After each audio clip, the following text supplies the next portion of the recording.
علاقمندم که متکلم بحث نباشم به شکل گفتگویی جلو بوده.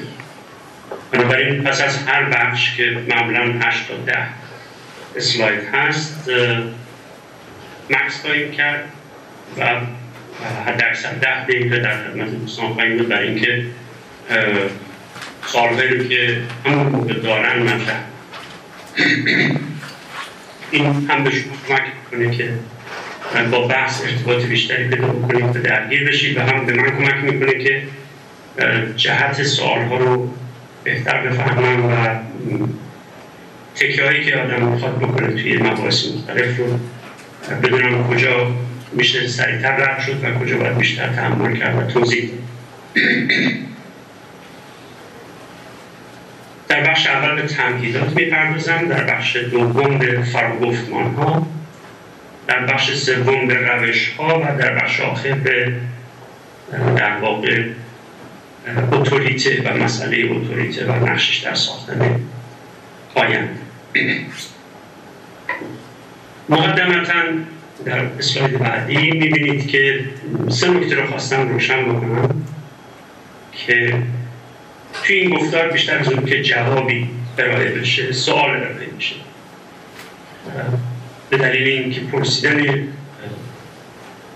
سوالها خودش اهمیت داره و لزوما در یه فرصت کوتاه 40-50 دقیقه 1 ساعتی نمیشه مبحث به این کلانی رو جمع کرد.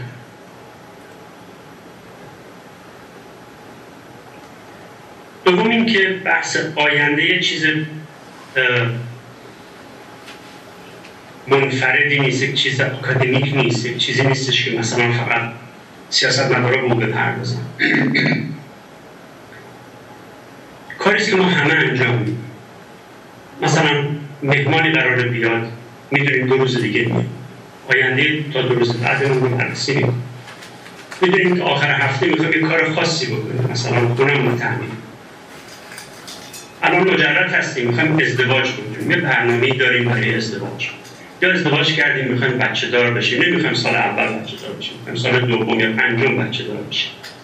به فکر این هستیم که مثلا حقوق درآمد این ماهمون اینقدر هست، باهاش این کارا رو میتونیم بکنیم، این چیزو میتونیم بخریم، قسط فلان چیزو میتونیم بدیم، کجا کم میاریم و کجا میتونیم پس‌انداز کنیم. میخوایم در دانشگاهی پذیرش بگیریم یا شرکتی تأسیس بکنیم. همین کاریست که در واقع ما در آینده انجام میدیم. پس همین ما در واقع کارهایی نسبت به آینده در فکر داریم و طرح‌هایی در فکرمون هست.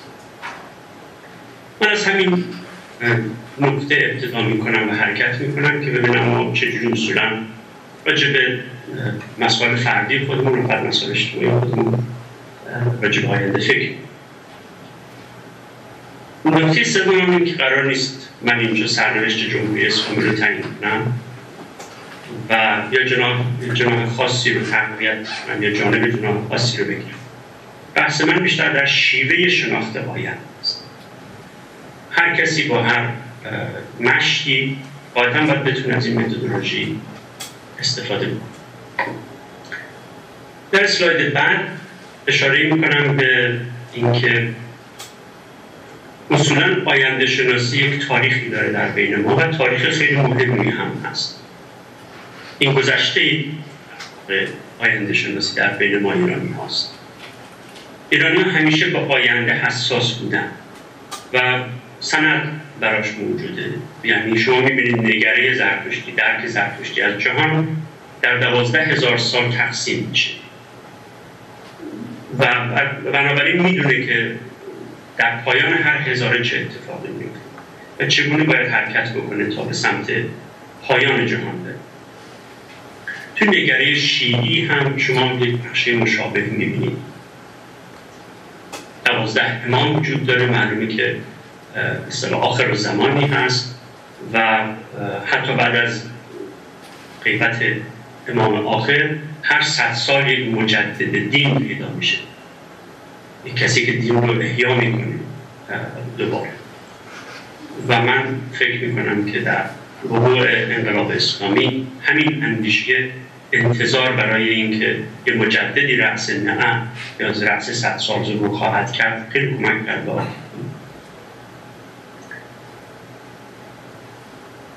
داستان کشف آینده از راه الهام، غیب، نمادشناسی، ستارگان و اینها هم خب داستان بسیار مفصلی است و خیلی جای تأمل داره که چگونه ما مردم پدران و مادران ما می‌کوشیدن آینده رو بشناسن و بر آینده مسلط بشن.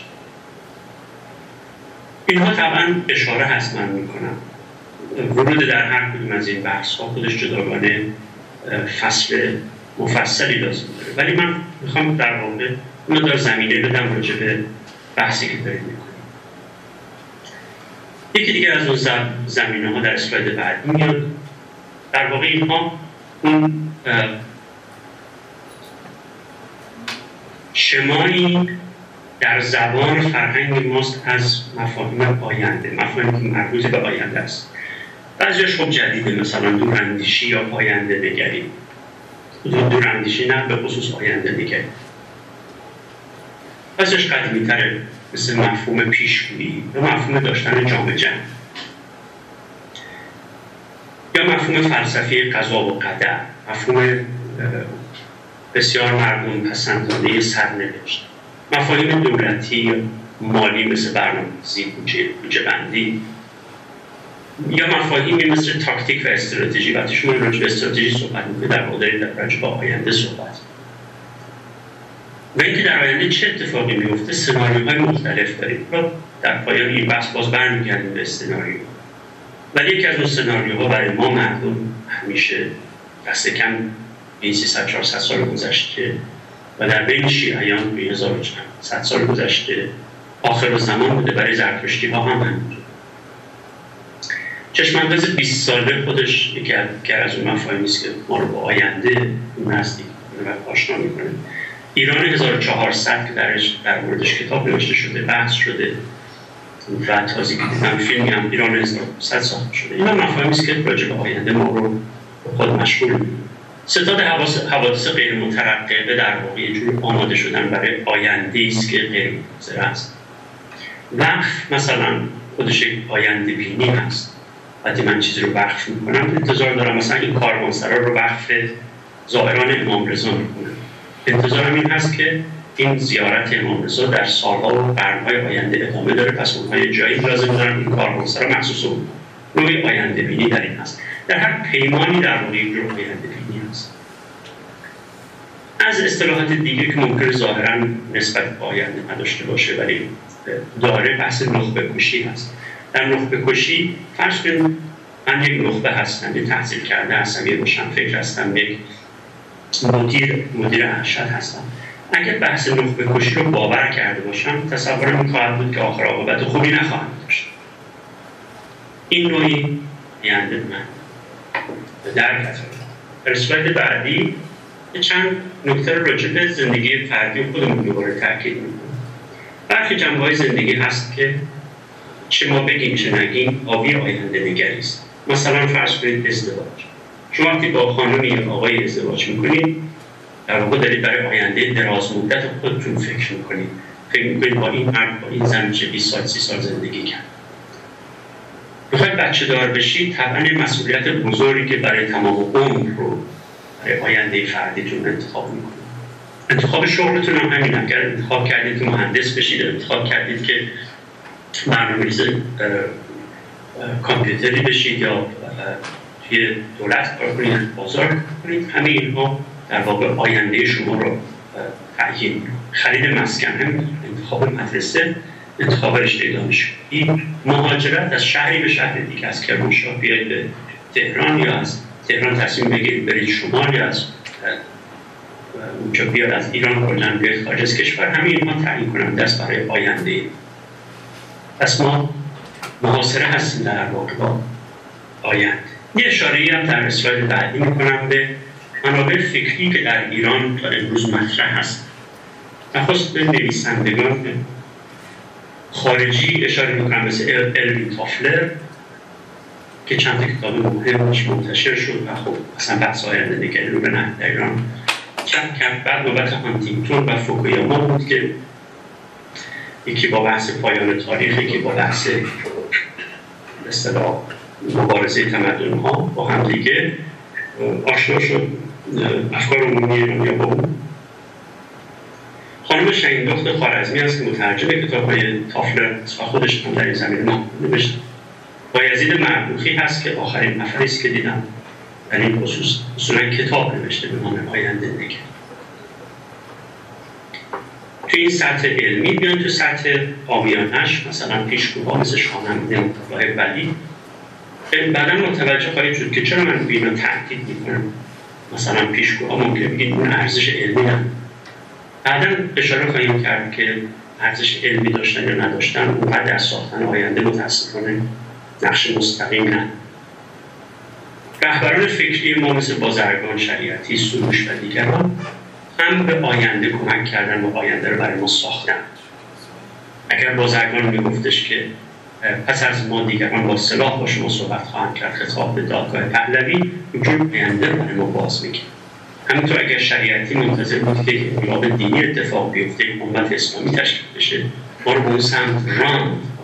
و همینطور دکتر سروش و همه رهبران فکری دیگه که ما رو جهت میدن، طبعا ما رو جهت میدن به سمت آینده.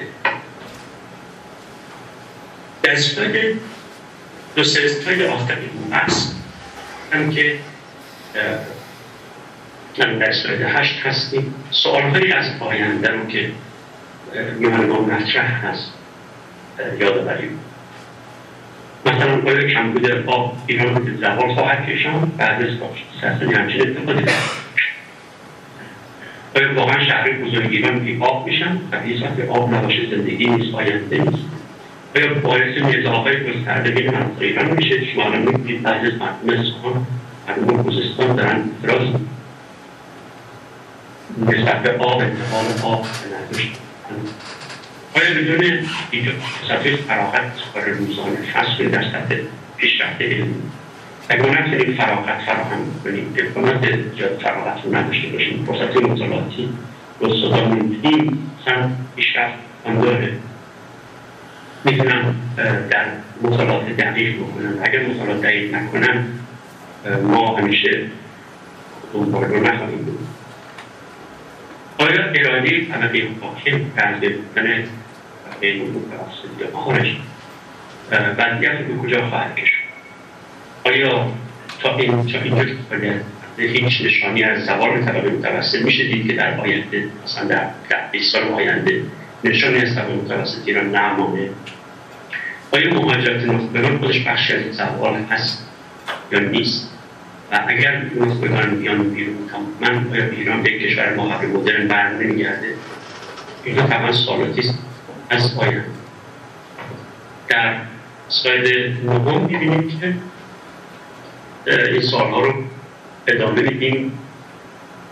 دانشگاه تربیت نیروی علمی از اون وضعش آیندهش با این بحث خرید و فروش پایه به چیش یه تیکه براتون انتخاب کردم از دوستی که نوشته بود. میتوانی بدون آنکه چیزی از مدیریت بفهمیم و که شد دریافت بیان که زبان بدانی ترجمه کنیم، بیان که سیاست و اقتصاد بفهمی مقاله‌های در این حوزه چاپ کنیم، اونم در سطح ژورنال‌های بین‌المللی.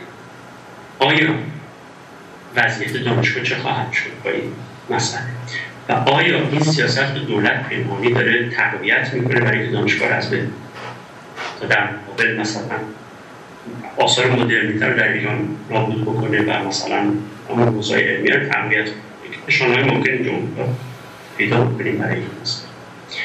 آیا وضعیت نظام آموزشی ایران در 20 سال آینده بهتر میشه؟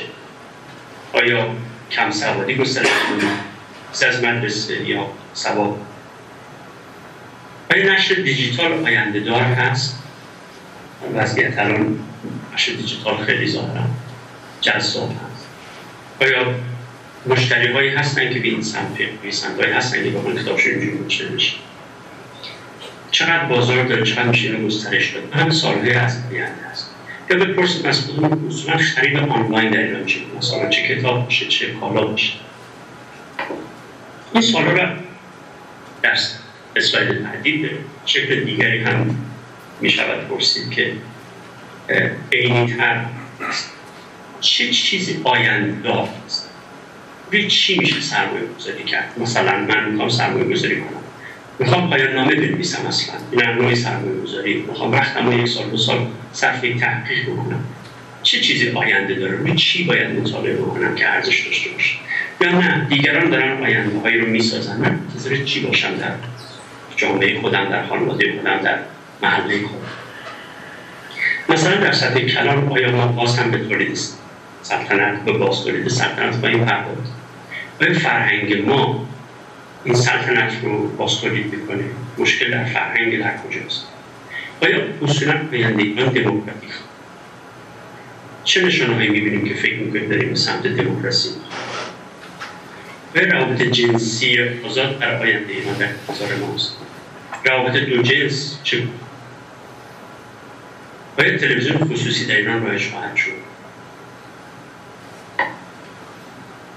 این سوالات رو در اسلاید بعد هم دنبال می‌کنم. آیا ایران به کشورهای طرفدار آمریکا خواهد پیوست؟ آیا روابط ایران و آمریکا دوباره دوستانه خواهد شد؟ آیا تلویزیونی انگلیسی زبان با برنامه‌ها و فیلم‌های امریکایی برای انواع کسانی که از آمریکا در ایران زندگی خواهیم داشت؟ آیا ایرانیان مهاجر به وطن باز خواهند گشت؟ روابط نسل دوم سوم مهاجران با ایران چگونه خواهد؟ آیا رشته‌های زبان فارسی در آینده از نسل دوم سوم پر خواهد شد؟ آیا ایرانیان مهاجری که به ایران برمیگردن هر کدوم از فرهنگ‌های مختلفی میان جامعه رو دچار سرگیجه فرهنگی نخواهند کرد؟ فرض کنید من مدیری هستم، میخوام این بحثا رو در زوایای مختلف بررسی کنم. سرمایه گذار هستم، دانشجو هستم، روشنفکر هستم، نویسنده هستم و تحلیلگر هستم. این یه نمونه قابل توجه هست که درباره چه چیزی باید پس ببینید که گروهی از مذهبی ها تصمیم گرفتن که نمادهای مذهبی، شخصیت مذهبی رو بذارن رو تیشرت و یه جوری اینو مدش کنن. ما میتونیم بپرسیم تلفیق گروه‌های مذهبی با گرایش‌های مد ممکن هست، آینده دار هست. فرض کنید من میخوام روی این کار سرمایه‌گذاری کنم، میخوام روش مطالعه کنم، مثلا این تیشرت ها رو تولید کنم، این سوال رو باید بتونم جواب بدم تا بتونم حرکت کنم به سمت آینده.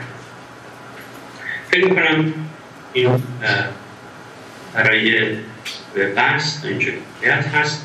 اگر سوالی باشه جواب میدم، اگر نه میریم سراغ بخش اول در واقع تحلیل این مسئله. خب دوستان همونطور که از قبل گفتم توقف داریم اینجا چند دقیقه و اگر سوالی هست یا نکته‌ای هست می‌خواید در میون بزنید با آقای جامی بفرمایید شما. سلام عرض می‌کنم. صدای من میرسه آقای جامی شما صدایش رو میشنوید؟ صدای خوب میشنم. سوال من اینجا این هستش که آیا اساساً خبر دادن از آینده امکان پذیره یا اینکه ما داریم تلاش می‌کنیم با در واقع خبر دادن از آینده‌ای رو که مربوط به خودمون هست ترسیم بکنیم و به نوع جامعه رو به اون سمت سوق بدیم، در حالی که پارامترهای متعددی میتونه تاثیرگذار باشه تو شکلی آینده. ما به نوعی با پیشگویی یا پیشبینی آینده مطلوب خودمون برون میخواد که خودمون جامعه رو به اون سمت حرکت بدیم. من تک سوال رو جواب بدم یا سوال رو جمع بکنم بعد جواب؟ میخواین اجازه بدیم بیام سوال دیگه دوستان سوال تک جواب بدن بهتره. ما میدونیم. برای وقت حفظ کنیم میگم و اگر سوالی نیست خب میتونیم جواب آقای جامی رو بگیم. بفرمایید آقای جامی.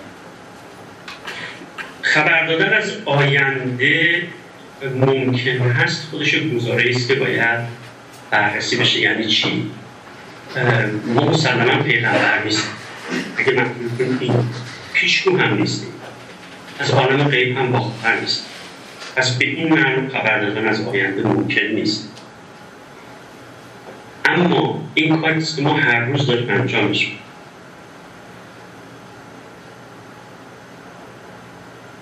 توی مثلا فرض بکنید که من میخوام رو همین تیشرت ها سرمایه گذاری بکنم. میخوام وقت بذارم، میخوام طراحی بکنم، میخوام ارائه بکنم مثل این سایت قهرمان من و بفروشم اینها. من دارم پیشاپیش به شما میگم که یک چنین تیشرت‌های تولید خواهد شد. این بخش از آینده است که من دارم میسازم. اگر شما متوجه بشید میتونه رو کار شما تاثیر بذاره، میتونه خوشتون بیاد، حمایت بکنید، باش مخالفت بکنید. خبر دادم. من به مادرم میگم که من دخترم دوست دارم خبر از آینده بهش میدم. من میگم که من برم سرپرست یا مثلا در دانشگاه قبول شد، خبر از آینده دارم.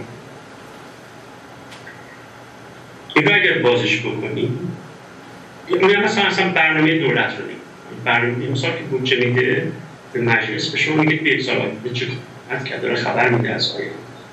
به این معنا بعد ما داریم خبر میدیم از آینده. سوق دادن یا ندادن. اگر اشتباه نکنم بهتر من اسم ندارم چون سنان اسم بردن حساس کرد. حالا برحال این بحث می‌کنیم که نمی‌خوام ذهن دوستان به سمت یک اسم خاص، به سمت یک نهله خاص، مکتب خاص جهت. مسئله اصلی مهم نیست که کی گفت، ولی این مهم شاید شما شنیده باشید که میگن هیچ پیش‌بینی در آینده، در ساختمان آینده بی تاثیر نیست.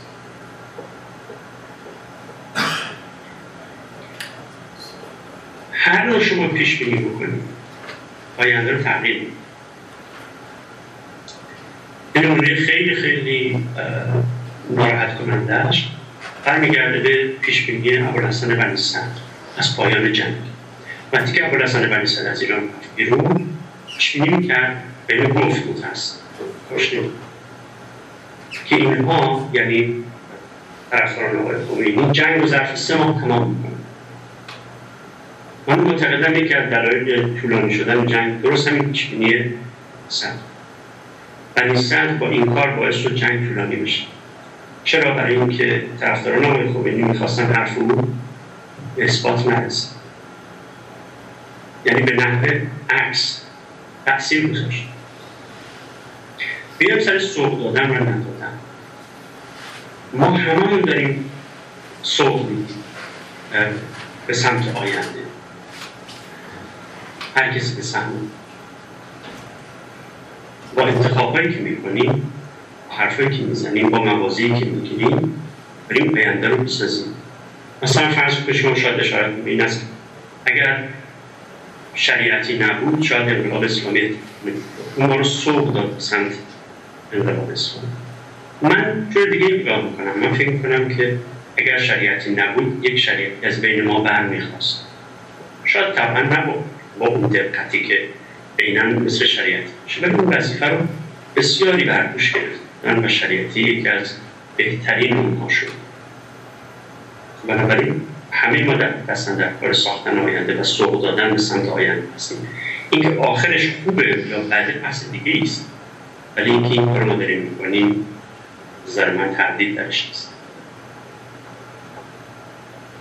اگر سوال دیگه باشه من آیا سوال دیگه هست؟ خب پس میتونیم به مبحث بعدی به توجه به وقت هم کمک میکنیم که آخر سر بتونیم نقطه داشته باشیم. در اسلاید بعدی که من بحث رو باز کردم به اسم فراگفتمان‌های آینده. فراگفتمان رو هم ترجمه ساده‌اش می‌کنم گفتمان‌ها. حتی متا دیسکورس میشه زبرگفتمان ترجمهش کرد، شناسنامه پاسپورت دارید ها. حالا من وارد اون بحث نمیشم. کلمه بهتری فعلا از فراگفتمان بهتر ندارم و پسندنی. میتونیم بگیم گفتمان. یعنی گفتمانی که گفتمان از میذاریم. چند از اینها رو معرفی کنم به نظرم مهم است.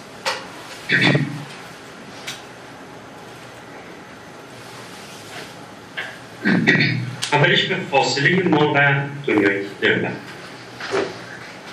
این یک گفتمان هست در میان ما که فاصله ما با غرب که آمار پیشرفت ماست 150 سال. بارها اینو دیدید تو بیاد که مثلا ما در قرن 18 خودمون هستیم. حالا به جای این 150 سال شما هر رقم دیگری بگذارید. اصل اینه که این فراگفتمان به تعیین فاصله تقویمی بین ما و پیشرفت می‌پردازه. اما میشه سوال کرد آیا معنیش این است که 150 سال دیگر به امروز غرب میرسیم؟ اگر 150 سال دیگه ما به امروز غرب میرسیم، مفهوم این گفتمان این است که ما همیشه 150 سال عقب خواهیم بود.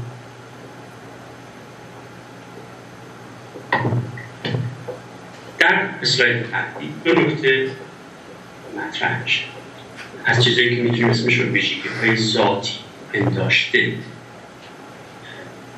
بنامیم. ما ملت عقب مانده یا به ورسیون دیگرش عقب نگه داشته شده ای هستیم. در این فراگفتمان آینده یعنی جبران عقب ماندگی. سوم، ما جامعه کلنگی هست، جامعه کوتاه مدت هست. مفهومش چیه؟ مفهومش اینه که ما برای رسیدن به آینده مطلوب باید همه چیز رو تخریب و از نو بسازیم. در واقع این یه جور درک ضد آینده است، چون کنارش میگه یه جامعه کوتاه مدت هست، یعنی نافی برنامه‌ریزی استراتژیکه. ولی اگر اینو باور کردیم خب نوع برخوردمون با آینده متفاوت خواهد. در اسلاید بعد به مسئله بی‌آیندگی یا آینده وهمی اشاره می‌کنیم. ما ملتی بی‌آینده‌ای هستیم، یا تا زمانی که جمهوری ولایی اسلامی برپاست آینده‌ای نخواهیم داشت. چرا؟ برای که نظام ولایی نگاهش به گذشته است، آیندهش رسیدن به گذشته است. در این نظام آینده وجود ندارد. چرا؟ برای که نظام نفی کننده مدرنیته است و نفی کننده اندیشه ترقی که اصل اندیشه اجتماعی ایران در 150 سال گذشته. یا ورسیون دیگر این بی‌آیندگی است. ورسیون دیگرش ما به سوی تمدن بزرگ در حرکت، ما به سوی امورآرای اسلامی میریم، ما به سوی جامعه بی‌طبقه توحیدی میریم. خب تمدن بزرگش که بعدش معلوم شد، جامعه بی‌طبقه توحیدی هم در همون آغاز انقلاب بعضش روشن شد. خیلی بحث ما در امورآرای اسلامی میمونه. آیا شعار تمدن بزرگ شاه همونقدر خیالی بود که شعار جامعه بی‌طبقه توحیدی؟ سوال ما این است که چگونه میتونیم شعاری انتخاب بکنیم که خیالی نباشه؟ یک در اسلاید بعد اشاره میکنیم به آینده مفهوم. برای بسیاری از ما این تصور وجود داره که با فرض روی کار آمده دولت دموکراتیک با سرعت میشه تغییرات بزرگی مطلوب در ایران ایجاد کرد.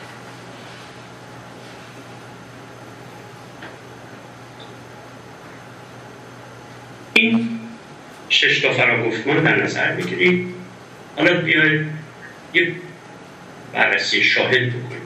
از خودمون بپرسید در 150 سال گذشته چه آینده‌ای رو برای خودمون تصور می‌کردیم و به چقدر ازش رسیدیم و چه؟ و فکر کنید به این که از این تاریخ آینده در گذشته چی میشه آموخت؟ یک کمی وارسی می‌کنیم بحث آینده در گذشته در اسلاید بعد. ما 3 تا امکان نسبت به آینده در گذشته داریم. یکی این که به اون چه رسیدیم همونی نبوده که میخواستیم، یعنی تبدیل شدیم. مثلا به جای مدرنیته به مدرنیزاسیون رسیدیم تا حدودی. آیا سوال وقت اینجوری خواهد شد که آیا ما واقعا مدرنیته رو میخواستیم یا مدرنیزاسیون رو میخواستیم؟ چون اون چه بهش رسیدیم مدرنیزاسیون بوده. آیا منظور ما از مدرنیته ابزارمند شدن بوده؟ اون هم مبادله به صورت خریداتی و وارداتی. یا مثلا در مورد انقلاب اسلامی، آیا جامعه بعد از انقلاب اسلامی اسلامی تر شده؟ خب می‌دونیم نشده. به چی تبدیل شده؟ اون واقعا هدف اصلی بوده ظاهراً، چون اون رسیدیم. یک چیز دیگه که تو گذشته می‌بینیم شکسته، سناریوهای شکست خورده است. تو دوره خودمون هم، تو دوره شخصی خودمون هم می‌تونیم رو بررسی کنیم. مثلا ازدواج کردیم به طلاق، یک سناریو شکست خورده. شغلی انتخاب کردیم، ناچار ازش استعفا کردیم، شرکتی باز کردیم و شکست شد. یا توزیع یارانه‌های نقدی وقتی احمدی نژاد سر کار بوده قولش رو داده بعد به بنبست بود. ساختن مسکن مهر رو شروع کرد که یک مشکل حل بکنه، 100 مشکل جدید ایجاد کرد.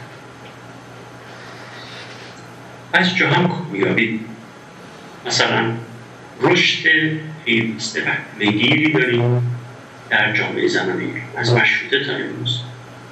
این یه چیزی رو به ما نشان میده. مثلا به ما نشان میده که اگر 150 سال این رشد دیر بوده، در 10 سال آینده 20 سال آینده متوقف نخواهد شد.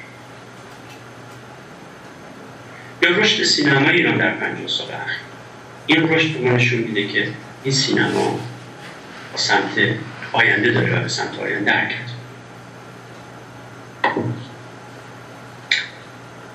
در اسلاید بعدی از این است که به نحوی به اون صحبتی که اون سوالی که دوستان کردم، آینده در امروز ما تأثیر داره. این فراگفتمان همشون یک نکته رو به ما نشون میده. آینده در ساختن امروز موثره. تصور ما از آینده یعنی آینده‌ای که داریم میسازیم. اگر میخوایم آینده رو تغییر بدیم، تصور رو باید تغییر بدیم. اگر میگیم جای بی آینده شدیم، یعنی که تصور آینده نداریم. مثلا در جمهوری اسلامی، یا اگر مثلا احمدی نژاد بگیرید، تصوری که او داره تصور ما نیست، تصور مشترکی نیست، تا توهم. اما این تصوری که امروز داریم بسیار در ساختن آینده موثر. اینکه چه آینده رو خود رو به سوی اون آینده روانه ببینیم در تحققش موثر هست یا توهم زدی. مثلا من با مردی ازدواج میکنم، با زنی ازدواج میکنم، بعد از 1 سال بعد 2 سال میبینم این اون نیست که من میخوام. دچار توهم زدایی میشم، یعنی از راه توهم زدایی اون آینده‌ای که داشتم میرفتم به سوی که ادامه زندگی با این آدم باشه تغییر. اگر تا اینجا سوال باشه جواب بدیم، بعد بریم سوال باشه. یه سوالی که خدمتتون دارم اینه که ما برای اینکه در جهت مثبت حرکت کنیم در آینده آیا نیاز داریم که یک فراگفتمانی داشته باشیم برای خودمون، یا اینکه اگر در واقع اهداف توسعه گرایانه کوتاه مدت برای خودمون در نظر بگیریم و در هر لحظه سعی کنیم به اون اهداف کوتاه مدت برسیم، به این شکل در واقع بتونیم مؤثرتر باشیم و اثرخوردگی هم جلوگیری بکنیم. اگر که آینده مطابق با فراگفتمان که ما الان در واقع بهش علاقه‌مند بودیم در واقع پیش نره. ببخشید آقای جان، قبل اینکه شما پاسخ بدید من بپرسم سوال دیگه هم دوستان سوال دیگه هست، نکته دیگه هست در مورد بخش صحبت آقای جان؟ بفرمایید شما. نکته که شما میپرسید نکته مهمی است و دلیل اینکه اینو میپرسید در واقع خودش یعنی که فراگفتمان‌های فراگیر که میلیون‌ها نفر رو باور کرده باشن و من شما هم باور کرده باشیم الان در دقیقه اکنون وجود نداره. ما در عصری زندگی میکنیم که فراگفتمان‌ها در واقع یک به یک شکست خوردن و اینی که ترجیح میدیم تا مدت داشته باشیم،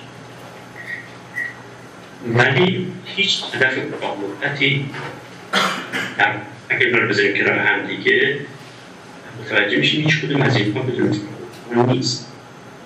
یعنی که ما کدوم اهداف کوتاه مدت رو داریم پیگیری میکنیم نشون میده فراگفتمان ما چی هست.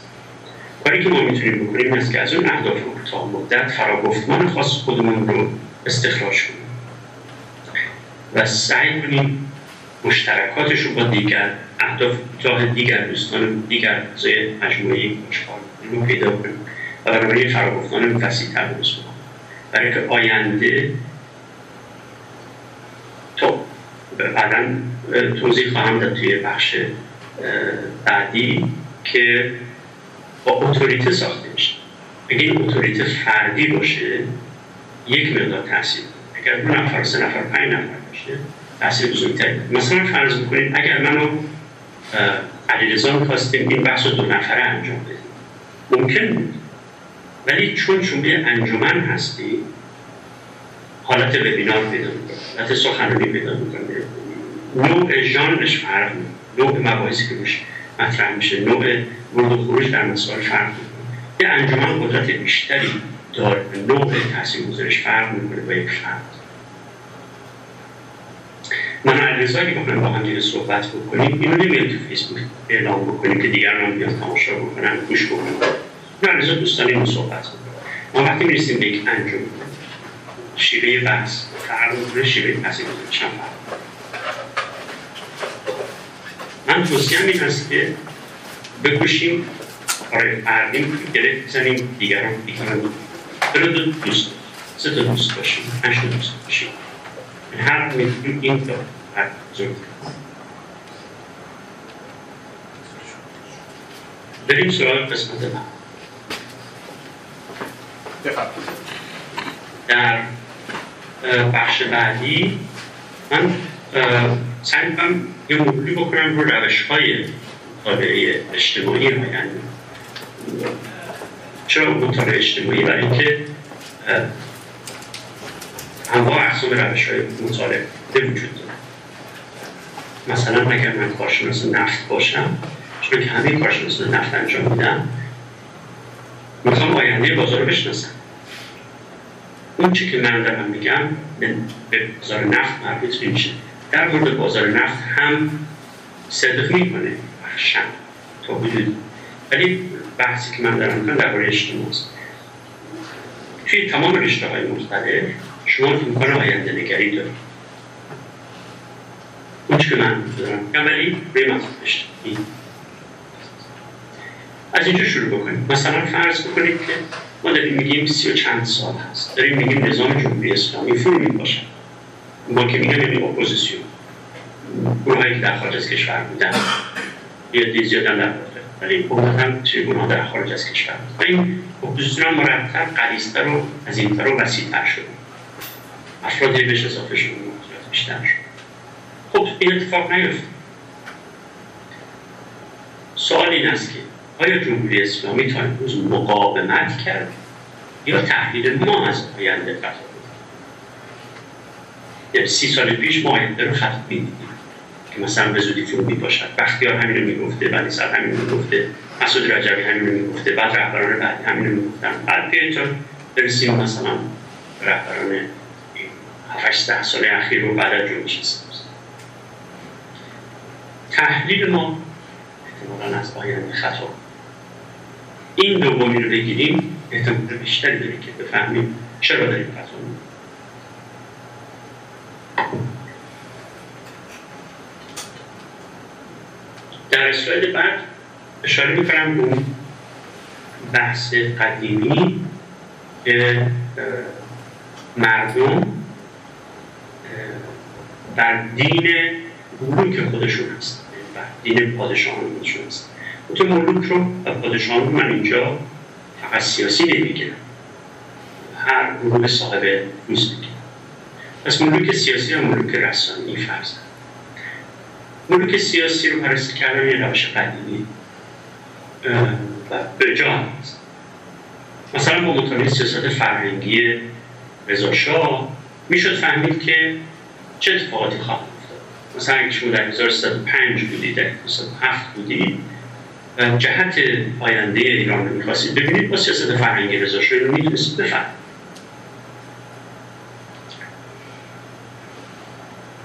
مسئله ناسیونالیسم ایرانی خیلی به شما آینده میداد، جهت می‌دونستید که به چه سمتی ایران حرکت.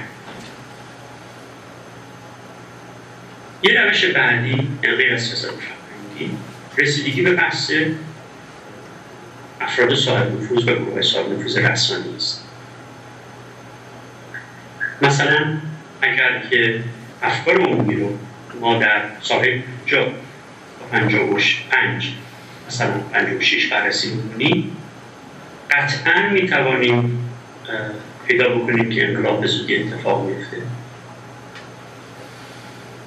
افکار عمومی داره به اون سمت. حالا یکیش مثلا دکتر شریعتی بود که استقبال و اقبال به او، استقبال از اون اقبال به او خودش این مسئله داشت، ولی تنها اون نبود. همه داشتن به سمت مذهبی شدن میرفت و این جامعه عوض میکرد. جامعه پهلوی، جامعه اسلامی نبود. اگر مردم داشتن تغییر میکردن برخلاف سیاست فرهنگی، از یک راه دیگه تصمیم می‌پذیرفتن و به سمت آینده دیگری میرفتن که فرهنگی نیست و براش ترس اون آینده رو ترسیم نکرد. میتونیم از خودمون سوال کنیم که امروز چه کسی و کسانی افکار عمومی رو میسازن، همون با آینده ما رو هم خواهند ساخت. در اسلاید بعدی بحث ملوک رو مطرح کردیم، ملوک سیاسی و رسمی. اینجا بحث ملاک مطرح، چند تا ملاک فراگیر درباره فرهنگ و سیاست رو مطالعه کنیم. یکیش بحث سه فرهنگی، اون رو دکتر شریعتی رسولش مطرح کرد. او میگفتش که آینده در اختیار سه فرهنگ، ملی، اسلامی و جهانی است. اگه ما بتونیم این سه فرهنگ رو هم داشته باشیم، از اون این اواخر دکتر جواد طباطبایی همین بحث رو به شکل دیگری مطرح کرد. میگه 4 نسل آینده ما رو میسازه. در واقع وجود 3 نسل و خلقان یک نسل 4. نسل ایران شهری، نسل قرآنی و عربی و نسل یونانی. یونانی شامل غربی بذارید، قرآنی عربی شامل اسلامی بذارید، ایران شهری هم که همون ملی بذارید. خودتون میگه که نسل تجدد وجود نمیده و این باعث اختلال در آینده ایران شد. یکی دیگر از ملاک‌های فراگیر آزادی یا برابری. مشروطه مثلا بحث آزادی داره، مثلا بحث عدالت داره. عدالت بین فعالان مارکسیست و فعالان مسلمان مشترک. طبیعی است که اگر ما در سال 50 مفهوم بررسی می‌کردیم می‌فهمیدیم که ما نباید دنبال آزادی پس از انقلاب اسلامی باشیم. ما دنبال بحث عدالت‌خواهانه باید باشیم. همین اتفاق افتاد در 5 سال 10 سال اول. بسیاری از حرکات انقلاب مربوط به بحث عدالت‌خواهی بود. حالا درست و غلطشون الان بحث نمی‌کنم. جهتگیری به سمت عدالت‌خواهی. هنوز هم این بحث وجود داره. احمدی نژاد هم همین حرف رو می‌زنه. حالا ما میتونیم از خودمون سوال کنیم در ایران آینده آزادی اصل خواهد بود یا برابری؟ نشانه هاش هم میتونیم بررسی کنیم. میتونیم از خودمون بپرسیم اگر انقلاب بعدی صورت در ایران مثل انقلاب امریکا برای آزادی خواهد بود و مثل انقلاب فرانسه برای برابری، یا ممکنه چیز سومی باشه. برای این ملاک‌های فراگیر اهمیت اساسی بود. در اسلاید بعدی یه بحثی رو باز می‌کنیم که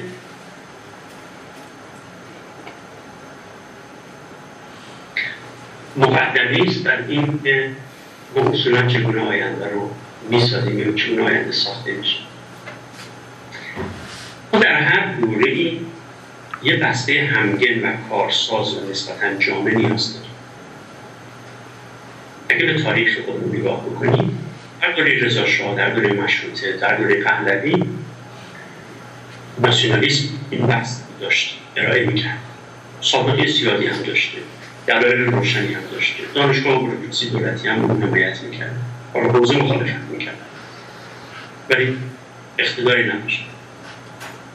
یه موقعی هم بسته اسلامی راهگشا شده، چه در دوره صفویه چه در دوره اسلامی. این همه سابقه کهن داشته، پشتوانه داشته، نمایندگانش هم در حوزه علمی صاحب اقتدار بودن، مرجع بودن. یه بسته جهانی هم وجود داشته که نسخه روسی داشته، نسخه غربی داشته. بین ما هم لیبرال وجود داشته، هم مارکسیسم وجود داشته. ولی حالا چقدر مثبت منفی بوده و چند موقع فرهنگ جهانی نزدیک ازش دور شدیم، بحث دیگه هست. حالا برگردیم به سخن جواد طباطبایی و بسته تلفیقی ملی اسلامی جهانی هم ممکن هست یا نیست؟ به کدوم سابقه فکری اتفاق داره؟ نماینده‌هاش کیا هست؟ ما باید بتونیم اینو ما میتونیم بگیم فلانی ملی، فلانی مصحف اسلامی، فلانی سیستم، فلانی لیبراله، مثلا غرب زده است. ما کسی رو داریم که بتونیم بگیم این شاخص تفکر تلفیقه. اگر داریم یه جور آینده ساخته میشه، اگر نداریم با صرف بحث ساخته میشه. عرض من در درستی و نادرستی نیست اینجا، حتی باطله. احسن این است که بسته‌ای داریم که به کار بسته بشه، بسته‌ای داریم که بتونه افراد رو تربیت کنه و تربیت کرده باشه. چرا؟ برای اینکه اون چیزی که آمادگی کار بستن داره آینده رو میسازه. سوال رو واضح‌تر بگیرم‌تر بپرسیم. آینده رو حقیقت میسازه یا با؟ فرض کنید حقیقت این باشد که فرهنگ ما تلفیقیه، ولی باور ما این نباشه. دانش محض در واقع بر اساس ادعای من ارزش نداره. دانشی ارزش داره که باور بشه، پیروان داشته باشه، اتوریته ایجاد کنه. سوال رو اینجوری دوباره میپرسیم: چقدر تلفیق ملی بر اندیشه دموکراسی به برابری زن و مرد ممکن هست در آینده ایران؟ جوابش ساده است، همانقدر که نمایی داشته باشد، نمونه عملا موجود ساخته باشه. اگر زنان و مردانی نباشن که به برابری زن و مرد اعتقاد داشته باشن، همچین عقیده‌ای در بین ایرانیان رشد نمی‌کنه. خیلی ساده است. بقیه‌اش هم همینطور. ولی اگر گروه‌های کوچکی باشن که این عقیده رو دارن، با پشتکار حرکت می‌کنن، افراد زیاد و زیاد و زیادتر بشن، اینها حقیقت می‌سازن. این حقیقت اجتماعی است. این حقیقتی است که کارسازی می‌کنه. پیش از انقلاب این حقیقت به سمت اسلامی شدن می‌رفت. برای همین انقلاب اسلامی اتفاق خوب بود یا بد بود بحث من نیست. بحث من این است که اون چه باور شد ساخته شد، انقلاب شد و آینده رسید.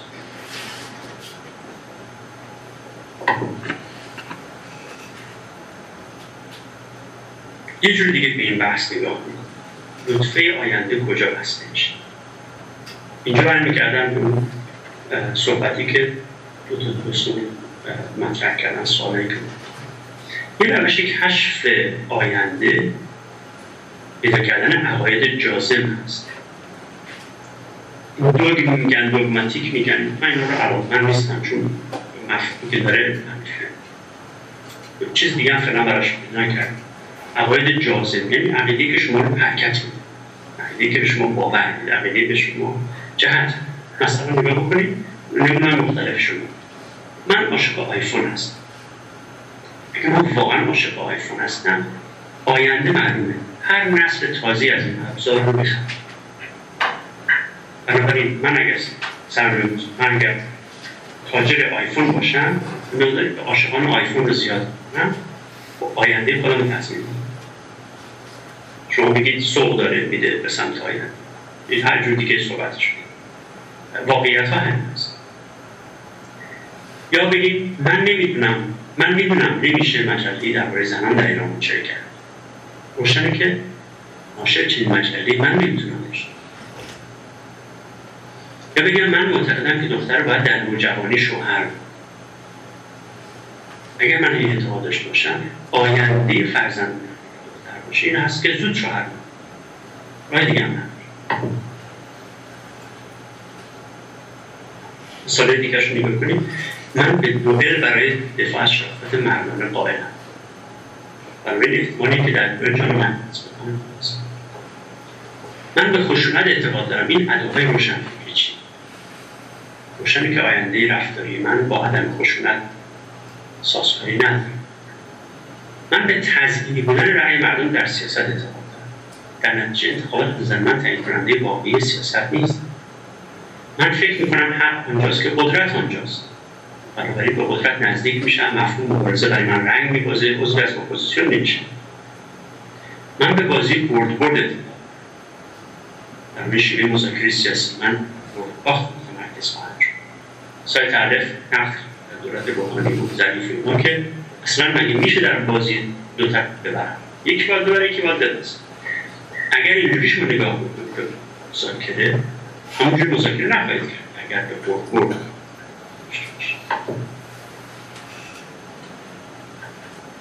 حالا سوال جور دیگه بپرسید. ما گفتیم عقیده جازم آینده رو میسازه، اما آیا عقیده جازم همیشه برنده است؟ یعنی اون چی میخواد میرسه بهش؟ نگاه کنید. من عاشق دختر همسایه هستم. چقدر ممکنه بهش برسم؟ ممکنه 50%، ممکنه 0%، چون من عاشق هستم. من نیست اون عاشق باشه. حالا فرض کنیم این دو سوی هست. من و دختر همسایه عاشق هم دیگر هستم. چقدر ممکنه به هم برسیم؟ خب این احتمالش بالاتر میره، ولی نقش خانواده ها چی میشه؟ عقیده جازم دو سویه است، اما متعارفه. نه، من و همسایه اگر به اصطلاح عاشق هم این خانواده ها مشکلی نداشتم، اما من مسلمانم دختر همسایه ارمنیه، هم رو دوست داریم. نتیجه چی میشه؟ نقش خانواده چه خواهد بود؟ نقش محله چه خواهد بود؟ خطری که همچنین چه خواهد داشت چه خواهد؟ پس این عقیده جازم میتونه مشکلاتی هم داشته باشه. لزوما عقیده جازم برنده نیست. اما ممکن بفهمیم که چرا، چجوری میشه این ببریم. یه عقیده جازمی هست لوازم من بیشتیه. من هیتلر هستم، میخوام نصر یهودیان موفق نمیشم، سر فاجعه زیاد درست میکنم. در اسلاید بعدی یه نکته روشن میکنیم با اشاره به قریب مثال. مثلا من رهبرم میخوام از صندوق میاد بیرون، از نظر رسمی موفق میشم، اما برای من پیامد داره.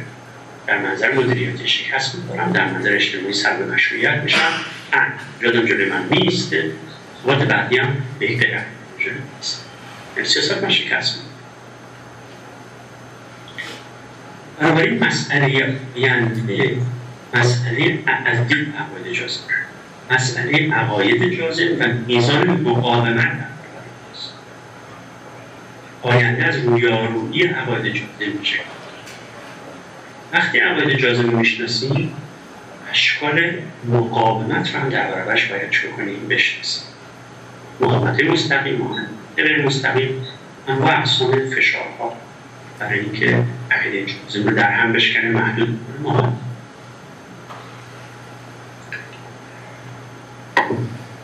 در اسلاید بعدی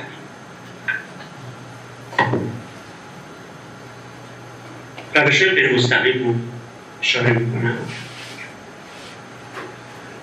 این روش ها معمولا تو دانشگاه و اینها روش ها میشه.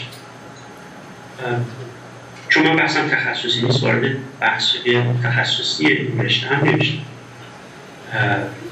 ولی به طور کلی در دانشگاه و در این رشته ها اجرا میشه.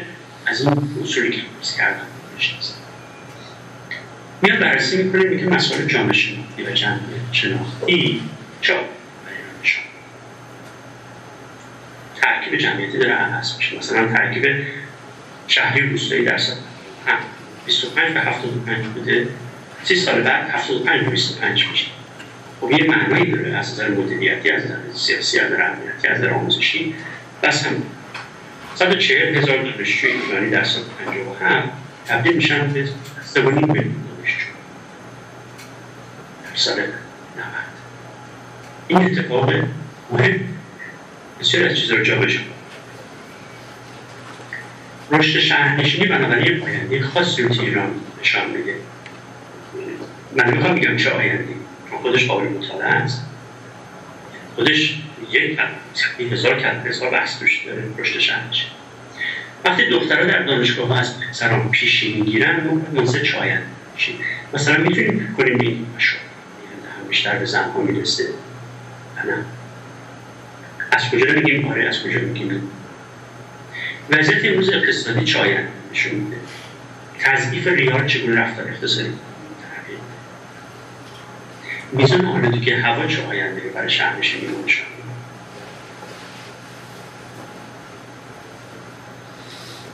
در اسرائیل روش تاریخی رو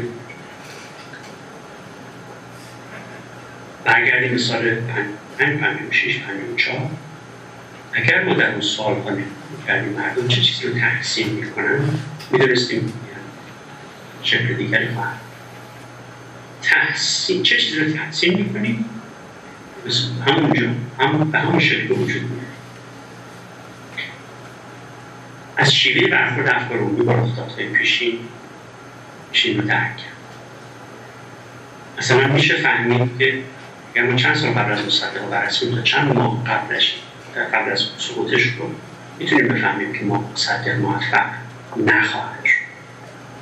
یعنی اگه نتونیم بفهمیم آینده دیگر شناس نیستیم. همونطور که میفهمیم انقلاب اسلامی در راه هست، همونطور که اگر زیرک بودیم میفهمیم که این ویدیوهای در ایران دست به دست میشه به زودی وضعیت رو عوض کنه. به این انقلاب جنسی ایجاد میکنه در زیر پوست حکومت. شاید اونایی هم که پورنوگراف رواج میدادن دنبال یک همچین آینده‌ای بودن. من نمیخوام هیچ قضاوتی کنم، ولی وقتی شما شروع میکنید شروع میکنن به دیدن و تماشای پورن یواش شروع میکنن به شرکت راهن یواش شروع میکنن به سرویس جنسی رمان ها، فیلم ها، ترانه خیلی از افراد ما میگن ترانه‌ای که همه گیر میشه خیلی گویاست، چون آدم و نوع زندگی مخاطب دوست دارم توضیح میدم. در اسلاید بعدی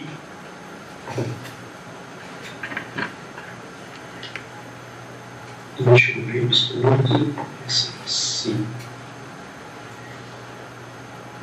خوبی تمولی میگذاریم. اصولا منابع پسند و ناپسند ماست کجا چون میشه یک چیزی رو دوست داریم به دفعه عاشقش میشیم، به یه ایدئولوژی، به یه رهبر سیاسی، به یه به یه تکنولوژی، به محصولی دل میدن. اگر توی 100 سال گذشته رو بررسی کنیم، این میشه روش پایان‌نامه نوشت. اگر توی 100 سال گذشته رو بررسی کنیم و 10 تا پایان‌نامه خوب راجع به این بنویسیم، میفهمیم 100 سال آینده چجوری حرکت خواهیم کرد. در این شکی نیست. یه مثال ساده است. یه زمانی بود که هر خانواده طبقه متوسط تو شهر بزرگ ایران، خاصه تهران، یه پیانو داشت. مؤسسه‌ای که تبلیغ پیانو میکرد چطور میتونست مطمئن بشه که محصولش به خوبی فروش کنه؟ از خودمون سوال کنیم. رسانه‌های خارجی در ساختن چقدر بسیار آینده ما رو رسانه‌های خارجی و مثلا ماهواره‌ها دارن میسازن. ما چقدر داریم، چقدر نداریم، چقدر دوست داریم، چقدر دوست نداریم.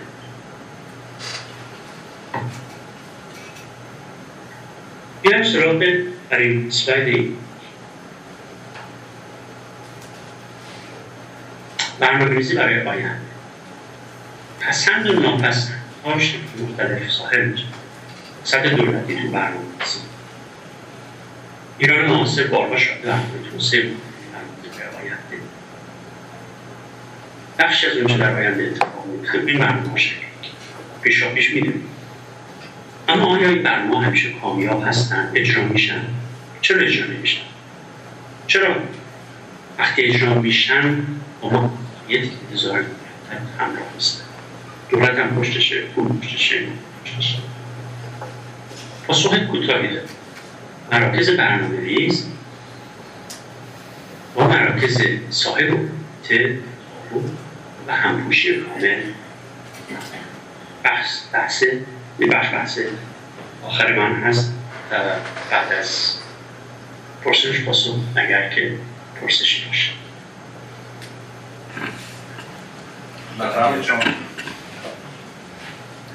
خیلی متشکرم از سخنرانیتون.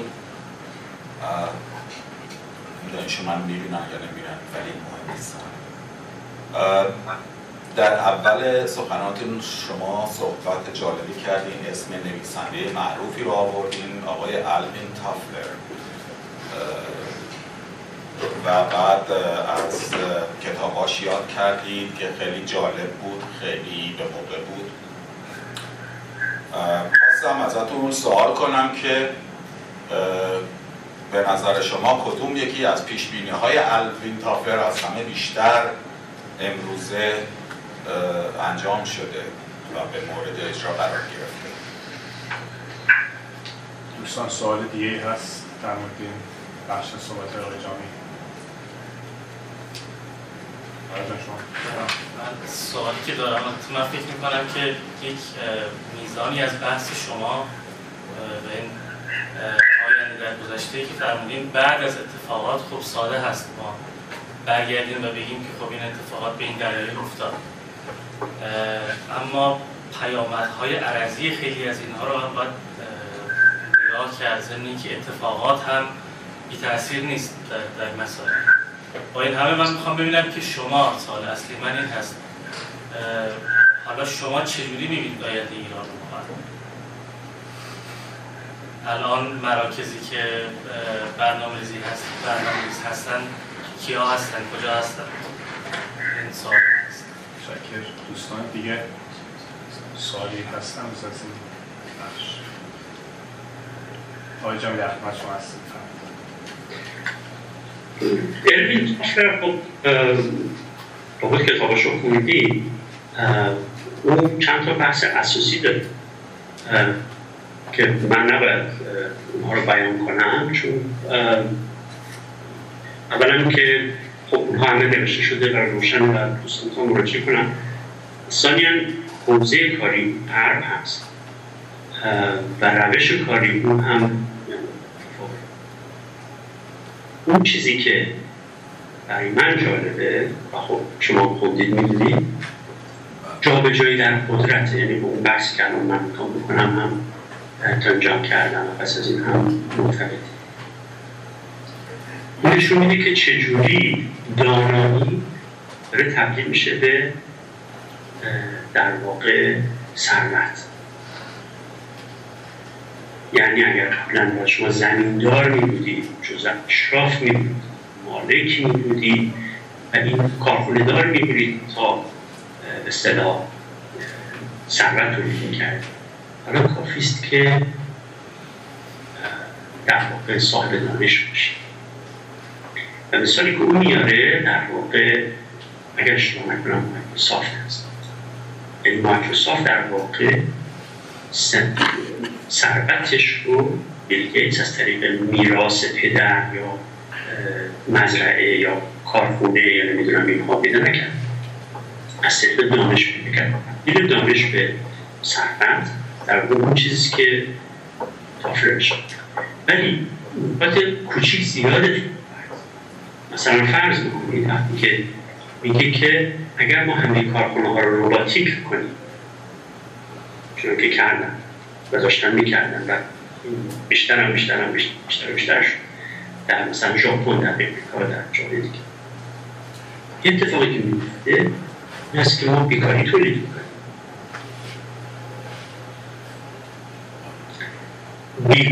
یعنی ربات که البته از نظر صنعتی خیلی خوبه که من بتونم جنسمو ارزون‌تر در بیارم، ولی صرف ارزونی که مسئله نیست. مثلا اینکه شما بیکار درست بکنید، بیکاری درست بکنید، اقتصاد تاثیر میذاره.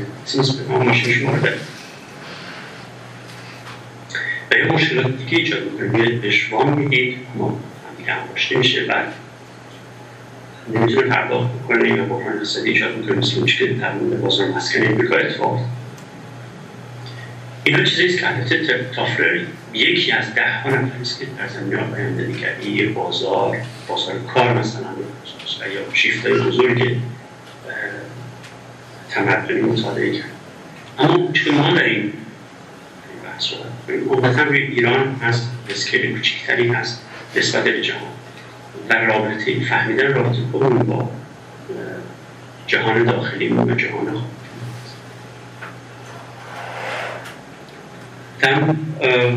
باز اگر خواستید میتونیم بعد از اتمام این بخش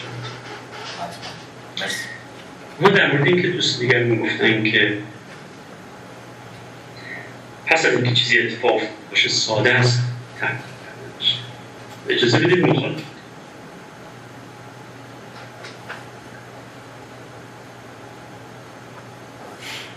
در ما در دانش نمیگم 100%، در بسیاری از موارد دانش یعنی برگشت گذشته، درک گذشته، درک اینکه چه اتفاقی و چرا افتاد.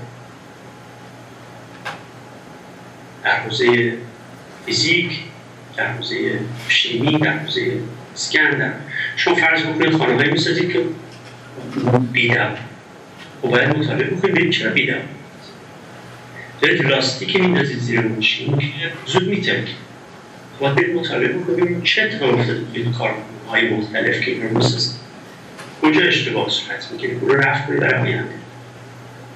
ما اصلا در دانش کار دیگری میتونیم جز اقراق میکنم ولی برای که بحث رو میشن میکنم اصلا اینجوری نیست که ساده میشه برگردیم به گذشته ببینیم چه اتفاق افتاده. اصلا به گذشته نگاه کردن لزوما پیدا کردن نیست.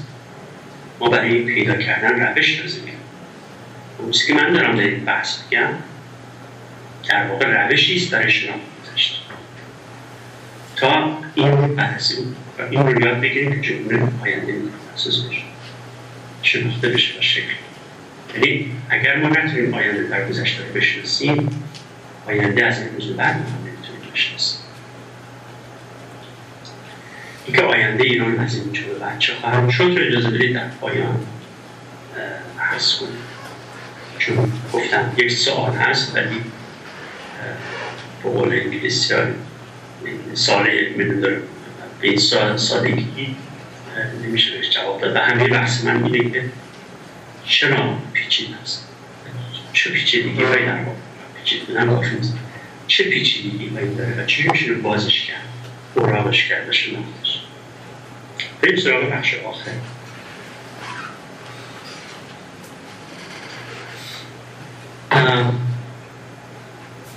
اسلاید 32 مراکز تولید و توریسم. در بحث قبلی اشاره کردم که چرا برنامه‌ریزی میتونه ناکامل باشه و ناموفق باشه. ناکامل نه ناموفق، چون ناکامل بودن یک مسئله دیگه است. چرا ناموفق میتونه باشه؟ مثال خیلی خیلی سادهش و روزمرهش همان در ایران بحث آلودگی هواست. شما اگر با رشته تحصیلی میخوره مطالعه میکنید مدیریت آلودگی هوا رو در تهران. یکی از دلایلی که آلودگی هوا در تهران رو به گسترش این است که این مدیریت فشله، نمیتونه کارشو بکنه.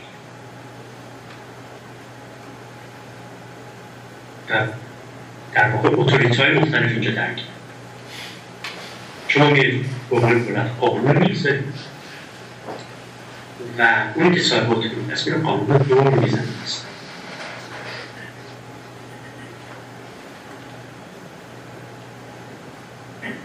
فرض اصلی که من دارم برای این است آینده در گروه موازنه گروه‌های صاحب اتوریته است.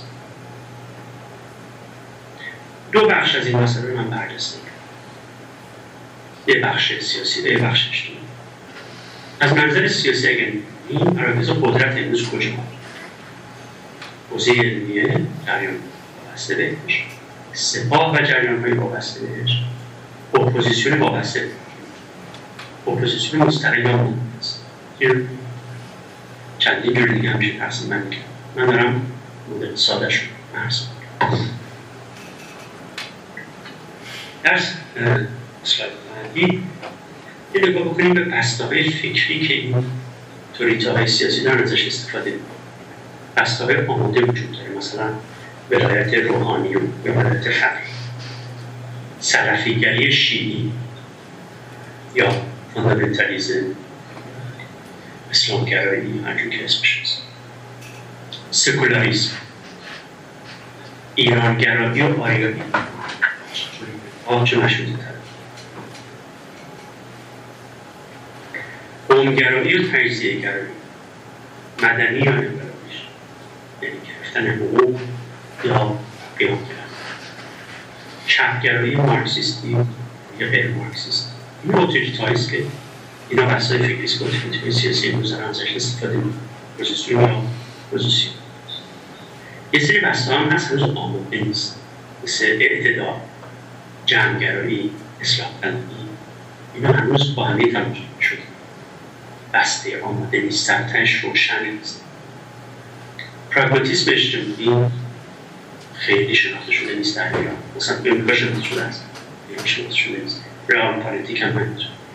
لیبرالیسم خیلی حرفش زده میشه، واقعا شناخته شده نیست که یعنی در واقع خروج از قانون بیشتر شناخته شده است. خود لیبرالیسم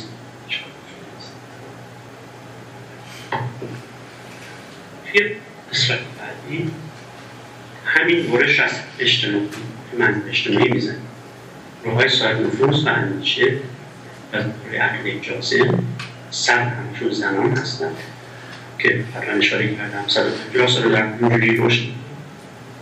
طبقه متوسط هست که خب من رضا شاه به این سمت رشد می‌کنم، البته ریشه داره به یه مثل رشد داریم، به خصوص پس از مشروطیت دوره رضا شاه روشنفکر می‌کنم، سابقه دارم، دانشگاهیان، روحانی، نظامیان به خصوص علاقه در جمهوری اسلامی نقش پیدا کردن. تو تاریخ ما مهمند به واقعیت، یعنی مثلا خود رضا شاه در این اسلامی، معاشران، رسانه، اینا گروه سازوز اجتماعی هست. حالا ببینیم بسته‌های فکری که اینا استفاده می‌کنن. بسته‌های فکری که اینا استفاده می‌کنن در اسلاید بعدی می‌بینیم. فمینیسم یک صورتش مثلا زنان، مارکسیسم، واردات تکنولوژی و صنعت، اتخاذ گفتمان‌های فلسفی غرب به خصوص روایت فرانسویش، زن قومگرا، زن کل تجزیه صنعتی راستگرایانه، چپگرایانه، سلفیگری و اسلامگرایی. بسته‌هایی که ممکن آینده دار باشن: زن ایران شهری، صنعت درونزا و گلوکال یعنی محلی جهانی و گفتمان‌های تحقیقی که قبلا اشاره کردم. بیایم در اسلاید بعدی منهای گروه‌های ثابت و بسته‌های فکریشون تو منظر بین‌المللی هم هستن. سوال آیا ما محکوم به نظم نوین در وزارت هستیم؟ نظم نوین خواهرانیون چگونه ممکنه ما رو تغییر بده؟ مشخصاتش چی هست؟ چه بخشی از امروز ما در آینده سرنوشت ساز خواهد شد و کارساز؟ مثلا آیا آینده اسلامی هست؟ آینده ما مثل ترکیه هست؟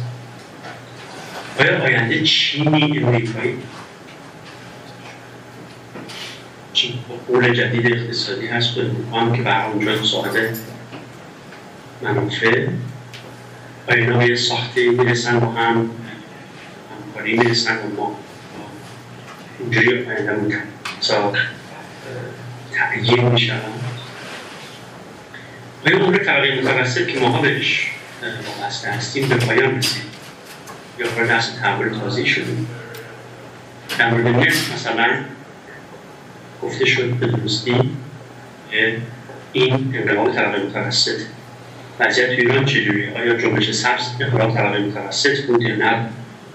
متوسط آینده داره یا نداره؟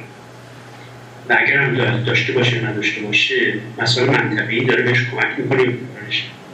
آیا من آینده ما اختیار کسانی مثل ایران و سلفیون سوریه و اینها هست؟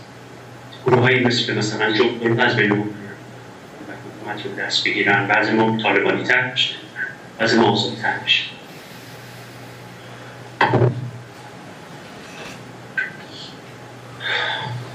میرسیم یواش یواش.